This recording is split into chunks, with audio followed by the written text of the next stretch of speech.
when Buddy stood up, well, he didn't stood up, but when he like dead ass yells, "She's cockeyed," like, yo, that's when.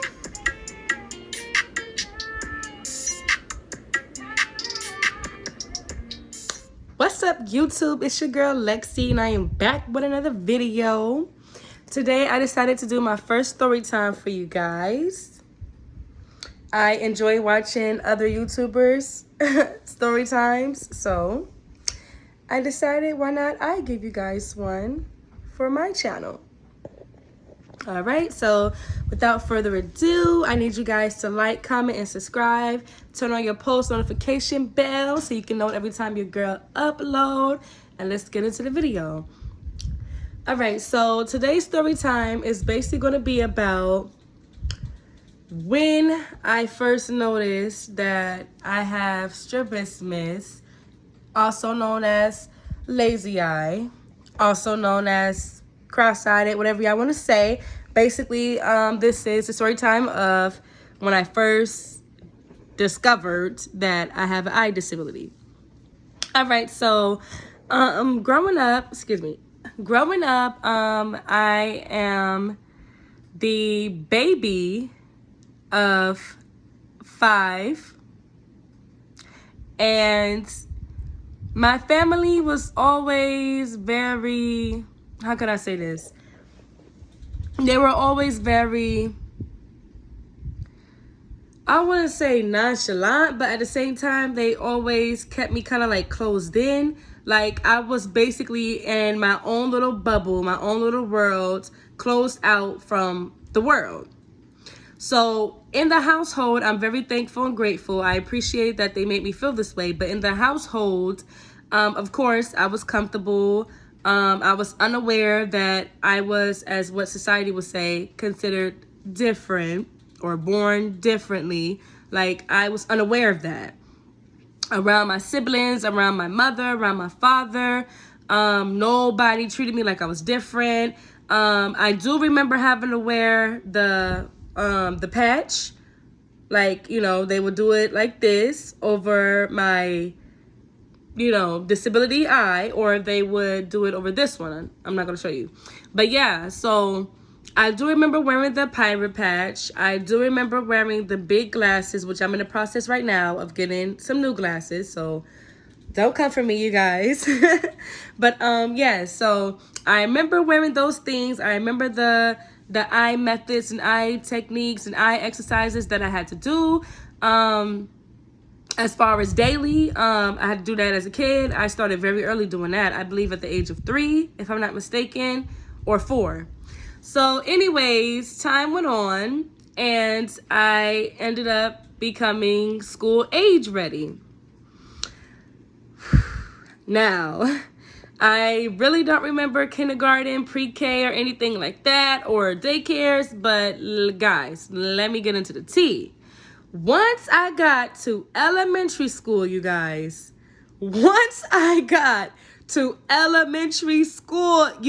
is when things just went left, like shit just went left. Okay, so I got to elementary school, and literally, you guys, my very first day, you know how you meet the teachers and you see the classroom, So I meet my teacher, and of course she was respectful, professional, nice. You know, she of course recognized the difference in my vision and immediately tried to, you know, give me special treatment right then and there. I do remember that. Which is no problem. I'm thankful of that she embraced me for who I am and, you know, didn't try to make me feel different. But you guys, when all of the children came to the classroom and we all got to meet each other, exchange names, figure out our name tag, on the little desk. You know how the little desks or tables, however your elementary school was. But mine, we had like little, well, the room was split. We had some desks and then we had some tables with the name tag. So anyways, I find my name tag. I sit down. When I tell you, half of the classroom that was on the side of the class I was on was staring at me like I'm this alien or this dinosaur or this ghost or something. Like, everybody was just staring at me like all weird. So I note that, I peeped that, and I'm just like, okay, like, hello, like, good morning, how are you? I'm Lexus. Like, I'm just trying to be nice about it, even though I'm noticing that everybody, like, pointed me out, signaled me out, whatever, however you want to say it, or excluded me from the jump. Like, this is what I was explaining about in my living with strabismus video, about how I was always bullied and how everybody just always made me feel like I'm this weird, odd creature, like I'm not a human being, So anyways, the class is staring at me. I'm starting to feel uncomfortable, but I'm not trying to get discouraged about it. I'm not trying to, get into my feelings just yet. But everybody knows in elementary schools, junior high, high school, any type of school, there's always that one kid, that one person, that one bully. So time is going on in class. Teacher's teaching, doing her little teach thing. She going at it on the board. She telling us what we about to learn and all this and that. And out of nowhere, you guys, out of nowhere, a little boy that was sitting about 3-4 tables away from me yells out of nowhere. Like, he yells. I'm talking about like this. I'm gonna demonstrate. She cockeyed. Like, yo, see, now that I'm old enough, and I'm mature, and I'm embracing my disability, it doesn't bother me. But guys, at that moment, like, he literally yelled, "She's cockeyed." Like with so much disgust, like disgust in his tone, like the face he made, like the pointing, like, yo, it just wasn't cool. So anyways, of course, the teacher runs to my rescue. She sits, Buddy down and tell him that's not right and But you guys, when I tell you I wanted to get up and dash out of that entire school, not the classroom, I wanted to dash out that entire school and run home to my mommy. Like, it just made me feel, so crushed and different as a person. Like, yes, I understand that the teacher kind of made a face when she first met me, and she was trying to give me eye contact, and obviously my right eye shifts. So like I said, I didn't let that bother me. But when Buddy stood up, well, he didn't stood up, but when he, like, dead ass yells, "She's cockeyed," like, yo, that's when I realized that I really am different, and I really am, well, not different, but you know what I mean. Everybody is born the way they were supposed to be born. You are beautiful. You are unique in your own way. So I don't ever want nobody thinking that I'm saying I was born different, like as in a bad way. I mean it like as if I'm obviously chosen. God made me how he wanted me to be, as well as others out there who has the same disability as me. So don't ever feel like you're less than a person, less than a human. Don't ever feel like you're not beautiful. Don't ever feel like you're not handsome if you're a guy. So anyways, let's get back to the story. So I suck it all in. I ignored the kid. And I'm trying to, get my schooling on. I'm trying to learn. I'm just trying to ignore the elephant in the room, the dark cloud in the room. So, of course, you guys know it did not stop there. He just kept on, literally, the entire time of class. He just kept on, "Oh, she got a lazy eye." Like, he telling other kids, "Oh, she got a lazy eye. Oh, she cross-eyed. Oh, she cockeyed. Da-da-da-da, ha-ha-ha." Like, I'm not going to lie, out of, like, I would say about 18 to 20 students, majority of the class was laughing. I ain't even gonna hold y'all. Yeah, they were clowning your girl. They were laughing at me. But it is what it is. Everybody knows kids is immature. We all had clown moments, so it just didn't feel good at that time.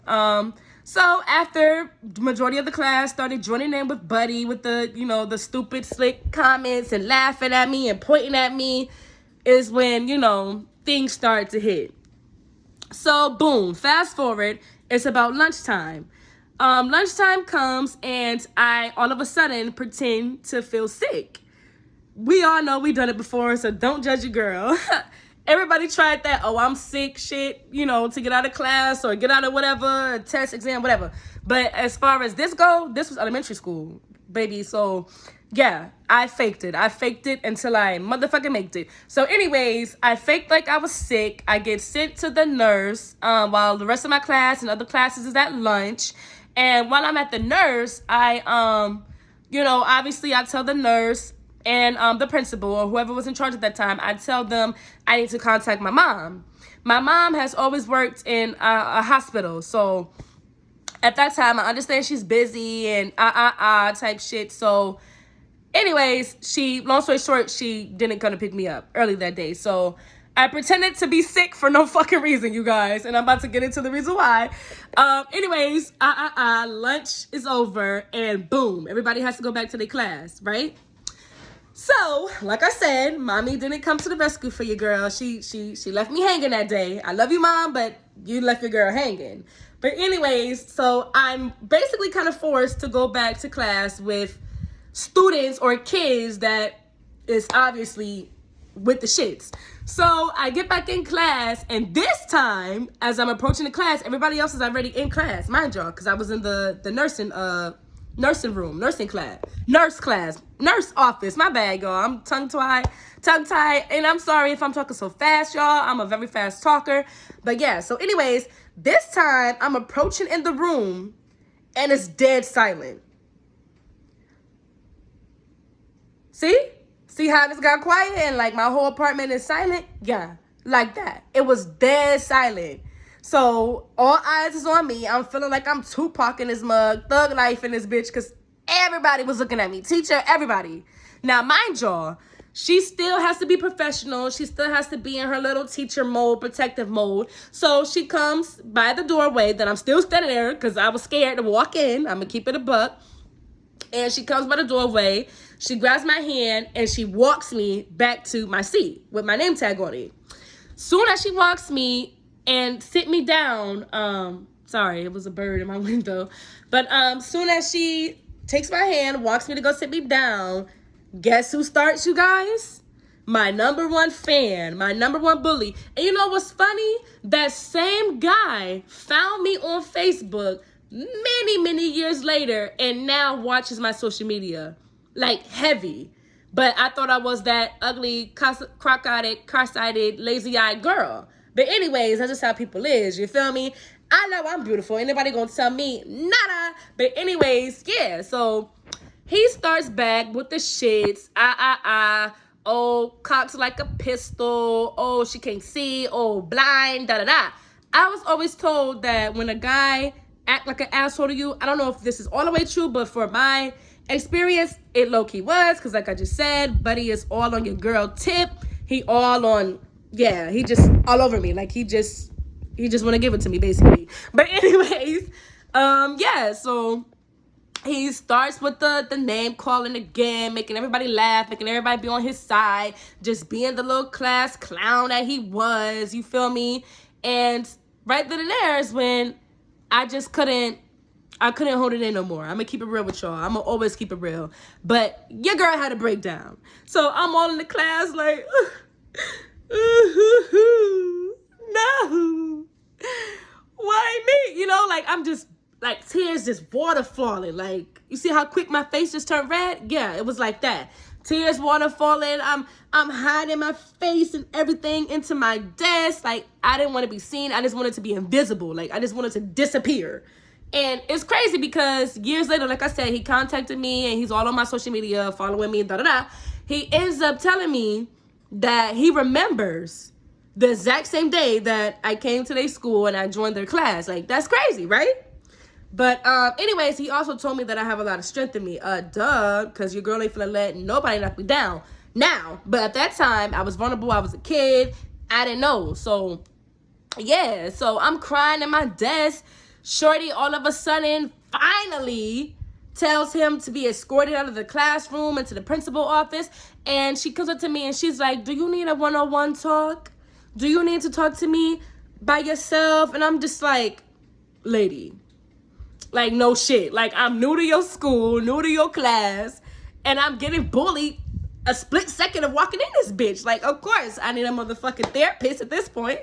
So, anyway, shout out to her to this day. I found out she's still a teacher. Shout out to you, because you was a real one. I ain't gonna lie. You is. But anyways, so, yeah, I leave with her outside of the classroom door.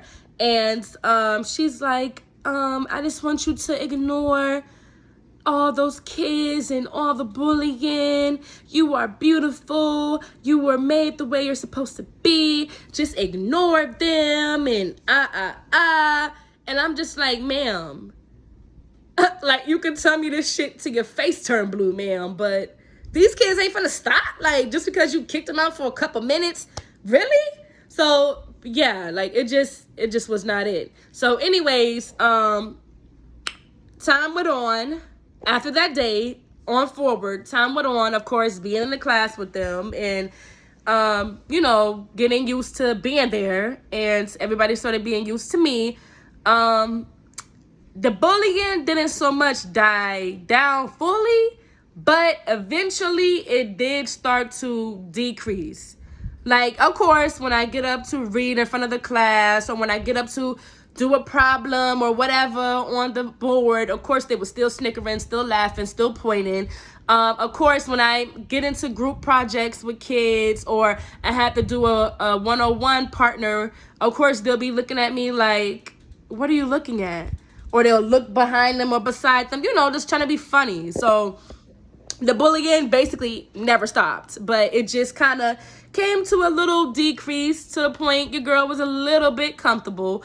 But as far as everything else, yeah, no, your girl was, she was going through hell. Like, it was not what's up. Like, to this day, of course, when I go into restaurants, or when I go into businesses, or like my last previous job, people would, you know, stare, or they would, like I said, look to the side of them, or look around like, what is this bitch looking at? But, you know, over time, you start to grow to get used to it. Like, you start to grow to get numb to it. You feel me? Like, it still sting, it still hurt, it's still there, but you will start to grow to get numb to that feeling, you know? So anyways, I did forget to mention going home that first day, when I told you guys I played sick, like, boo-boo, you know, like, boo-boo, I'm sick, you know? I did go home, and I did explain to my mother and my siblings what happened. Of course, my siblings was riding for me. They was ready to, you know, knock out anybody for your girl, because I'm baby sis. But it didn't change what was going on in those walls, in those doors of that school. So, yeah, I did feel a little angry at my family, as well as my mom, because, like I said, in the household growing up, nobody never told me. Even though there's mirrors, of course, and, you know, we took family photos and all that shit, even photos of me when I was a baby, but I still didn't understand that my vision disability, my eye disability, was considered very different in society. Like, I was unaware. I did not know that until leaving my mother's house, until leaving the nest, leaving the household, is when the real world, the cold world, hit your girl, you know? So, excuse me. So yeah, I was a little upset. I was, of course, confused, because I wasn't getting that negativity. I wasn't getting that hatred. I wasn't getting that disgust. I wasn't getting that, you know, just downright, just down out bullying. Like, I wasn't getting that at home. So, you know, like, it was a lot to process at such a young age. It was a lot to figure out, a lot to understand. Like, it was just a lot, you guys, a lot. But yes, that's basically my story time on my very first time discovering or noticing that I have strabismus, however y'all want to say it, eye disability, cockeyed, lazy eye, whatever y'all want to call it. This is just my story time to share with you guys of my very first time noticing or coming across a situation where I was actually pointed out or signaled out for being, as what society say, different. So I hope you guys like my story time. I hope I'm enjoyable to watch. I hope I'm not boring. Many more is to come. I have a lot more content to come, a lot more ideas. And make sure you guys like, comment, and subscribe. Turn on that post notification bell so you can get that ringer whenever your girl upload. So yes. With that being said, you guys remember to love yourself. Remember to have positive vibes, a positive mind. And remember that whatever you put your mind to, you can accomplish that. You can get it done. You are beautiful. See you guys in my next video. Love you guys.